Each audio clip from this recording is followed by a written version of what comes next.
Bayangkan kamu pacaran 3 tahun, terus pas nikah cuma bertahan setahun. Gimana perasaanmu? Itu sama dengan kasus Novel Baswedan. Pelaku dicari 3 tahun, namun hukumannya cuma setahun. Gak adil banget ya? Novel Baswedan adalah seorang penyidik Komisi Pemberantas Korupsi atau KPK sejak tahun 2007. Dan ia adalah anggota Kepolisian Republik Indonesia atau Polri dari tahun 1999 hingga 2014. Novel bergabung di KPK sebagai penyidik dari kepolisian sejak Januari 2007 dan menjadi penyidik tetap KPK sejak 2014 setelah perintah penarikan seluruh penyidik kepolisian dari KPK oleh Mabes Polri. Pada April 2017, Novel menjadi korban penyiraman air keras ke wajah, sehingga menyebabkan kecacatan permanen pada mata kirinya. Penyerangan tersebut diduga terkait atas upaya penyelidikan kasus korupsi yang dilakukan oleh Novel. Nah, lucunya itu terjadi sesaat setelah ia pulang dari masjid setelah sholat subuh. Pelakunya mengaku kalau ia menyiramnya tak sengaja, maunya memberi pelajaran saja. Pertanyaannya, emang segitu banget ya, memberi pelajaran sampai nyiram air keras? Kan itu membuat orang cacat. Niat banget sampai ngikutin dan ngapalin masjid mana Pak Novel sholat. Subuh-subuh, sumpah niat banget kayak mahasiswa baru lagi di ospek. Jadi begini ceritanya, Jaksa Penuntut Umum atau JPU menuntut pelaku yang diketahui namanya Rahmat Kadir, Mahulete, dan Roni Bugis 1 tahun penjara. Terdakwa dianggap bersalah atas perbuatannya melakukan penganiayaan tanpa disertai niat. Nah, cuma setahun. Ya elah, cicilan kredit motor aja 2 tahun bos. Ada beberapa catatan yang ingin saya uraikan di sini. Pertama, pernyataan konyol jaksa bahwa tidak ada unsur niat. Pernyataan jaksa penuntut umum yang mengatakan bahwa tidak terpenuhinya unsur perencanaan terlebih dahulu adalah tafsir dan pemahaman hukum pidana yang ngawur, ngipul alias keliru. Unsur perencanaan terlebih dahulu harus mempunyai 3 poin dasar. Pertama, memutuskan kehendak dalam suasana tenang. Kedua, adanya waktu yang cukup, mulai kehendak sampai pelaksanaan kehendak. Dan ketiga, pelaksanaan kehendak dalam keadaan tenang. Menurutmu, apakah terdakwa telah memenuhi 3 unsur tersebut? Ngincer orang subuh-subuh itu bukan niat. Kan situ bukan satpam pos Kamling woi. Air keras itu juga pastinya sudah beli di kelontong terdekat. Toko kelontongnya masih tutup subuh-subuh. Pastinya belinya semalam sebelum sholat maghrib. Ya itu namanya dipersiapkan sebelum melakukan penyiraman. Kecuali nyiramnya pakai sirup marjan sisa begadang di pos Kamling. Masih ngeyel. Jaksa penuntut umum juga salah kaprah dalam membangun argumen tentang jenis-jenis kesengajaan, antara kesengajaan sebagai maksud dan kesengajaan sebagai suatu kemungkinan.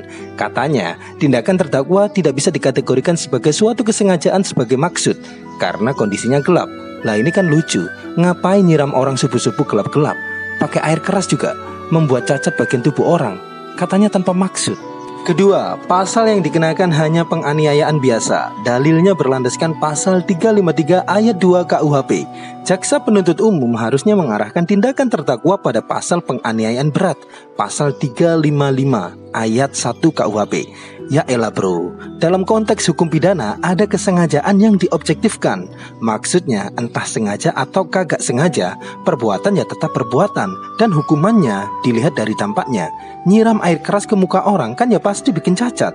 Lah kamu kira Pak Novel itu Iron Man? Iron Man aja mukanya kena air keras pasti lecet besi keluarnya.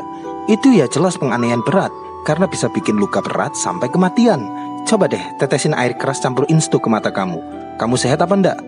Kamu diludahin mata aja teriak-teriak terus pakai pasal penghinaan, hukumannya bisa lebih berat. Ketiga, jaksa sebagai penuntut umum justru lebih kesemsem sama keterangan terdakwa. Ya mungkin dibayar mahal kali ya. Jaksa yang seharusnya bertugas membuktikan kebenaran material dan keadilan justru lebih memilih untuk mempertimbangkan keterangan terdakwa sebagai bukti. Padahal terdakwa dalam memberikan keterangannya tidak disumpah di bawah kitab suci yang mereka yakini.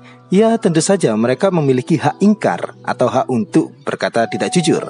Apa kamu pernah melihat pejabat yang disumpah di bawah kitab suci agama mereka? Itu aja masih korupsi. Apalagi ini, Tuhan aja dikibulin, apalagi cuma rakyat. CCTV dan saksi kunci yang pernah diperiksa oleh tim pencari fakta ataupun Komnas HAM itu diabaikan. Terus ngapain nyari saksi sama rekaman CCTV-nya woi? Mending saksinya suruh pulang aja, CCTV-nya dijual di pasar maling. Keempat, tuntutannya agak aneh dan gak logis. Jangan ngomong keadilan di sini, sensi dengernya. Dalam pasal yang termuat dalam dakwaan subsidiar, jaksa harusnya memiliki pilihan untuk menuntut maksimal 7 tahun penjara.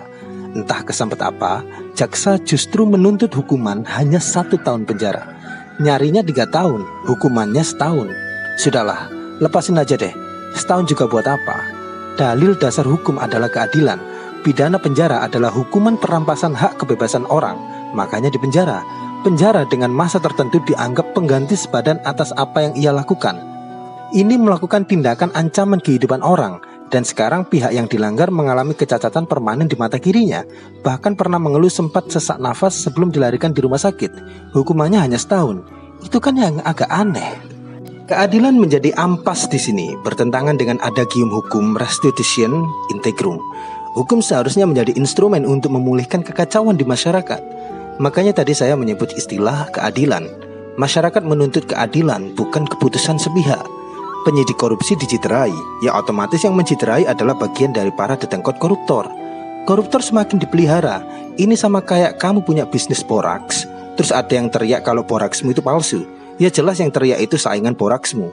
Yang melukai oknum pemberantas korupsi adalah orang yang diberantas. Itu dalilnya. Tuntutan yang dianggap terlalu ringan dalam kasus penyerangan terhadap aparat penegak hukum yang menangani kasus-kasus anti korupsi dapat memicu ketakutan kepada aparat penegak hukum lainnya yang berusaha menegakkan keadilan. Itu sama kayak misalnya Thanos membunuh Iron Man, akhirnya Captain America, Black Panther, Spider-Man, Doctor Strange jadi ogah lawan Thanos. Mending berkebun singkong aja di Cibubur. Jadi bisa saya katakan memang ada porok dalam sistem keadilan dan hukum di negara ini. Tapi ya sudahlah, memang itu yang terjadi. Jika kamu belajar sesuatu hari ini, jangan lupa untuk tulis di kolom komentar. Tetap berbakti kepada orang tuamu. Dan sekian, terima kasih.